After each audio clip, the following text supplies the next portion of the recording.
Discuss करते हैं thermodynamics में केमिस्ट्री का वर्क डन वर्सेस फिजिक्स का वर्क डन। और मुझे जहां तक याद है कि वर्क डन अगर बात करो फिजिक्स में तो वर्क डन सिंपल सा होता है आपका फोर्स इनटू डिस्प्लेसमेंट, ठीक है। और इसी को जब हम लोग डिराइव करते हैं फोर्स इनटू डिस्प्लेसमेंट तो बोल देते हैं कि मान लो आपके पास में यहाँ पे एक पिस्टन है,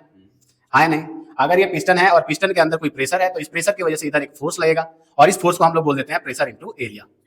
और ठीक है, मान लो कि ये क्या हो गया, जब प्रेशर लगेगा थोड़ा आगे डिस्प्लेस हो गया, थोड़ा सा आगे डिस्प्लेस हो गया तो ये डिस्टेंस आपका मान लो डेल्टा एक्स या डी एक्स मान लो, तो आपका वर्क डन क्या हो जाएगा यहाँ से, तो बोलोगे सर फोर्स इनटू डिस्प्लेसमेंट और ये प्रेशर इनटू एरिया इनटू यहाँ पे आ जाएगा आपके पास डी एक्स और ए इनटू डी एक्स एक छोटा सा वॉल्यूम,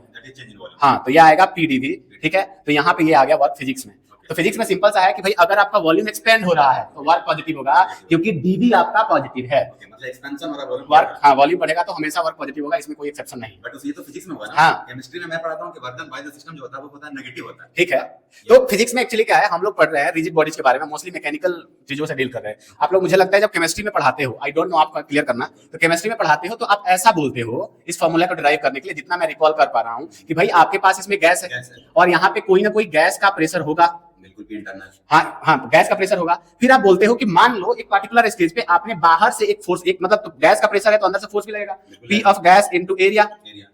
अब इसको बैलेंस करने के लिए, क्योंकि जब भी हम लोग किसी पर्टिकुलर स्टेज पे बात करते हैं तो इक्विलिब्रियम के बारे में बात करते हैं, ये तो आपको पता है, वेरी स्टेट परफेक्टली डिफाइन होना चाहिए। तो हम लोग बोलते हैं कि इस पर्टिकुलर स्टेज पे बाहर से आपने एक एक्सटर्नल फोर्स लगाया है और ये एक्सटर्नल फोर्स बिल्कुल इसको बैलेंस कर रहा है इंस्टेंट पे, तो आप बोल देते हो कि F external is equal to P of gas into A, ठीक है। अब पी एक्सटर्नल है तो मान सकते हो कि एक्सटर्नल प्रेशर भी होगा इनटू एरिया भी होगा, तो P gas is equal to A, यानी कि पी एक्सटर्नल जो आप लोग गैस है पी गैस आ गया, हाँ नहीं। तो आप डिफाइन ऐसे करते हो कि सर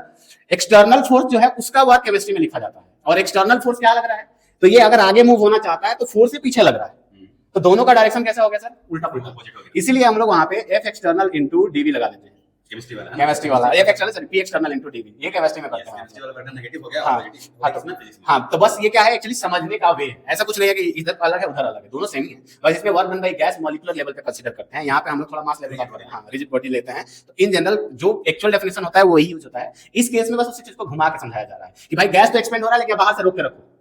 तो जो आपको रोकने में एफर्ट लगाया गया है ना वो यहाँ पे वर्क आप लिख रहे हैं, हाँ या नहीं। तो आपका एफर्ट कितना होगा, जितना गैस काम करेगा, इसलिए work done by gas in general side क्या होता है, नेगेटिव होता है, मुद्दा ये है।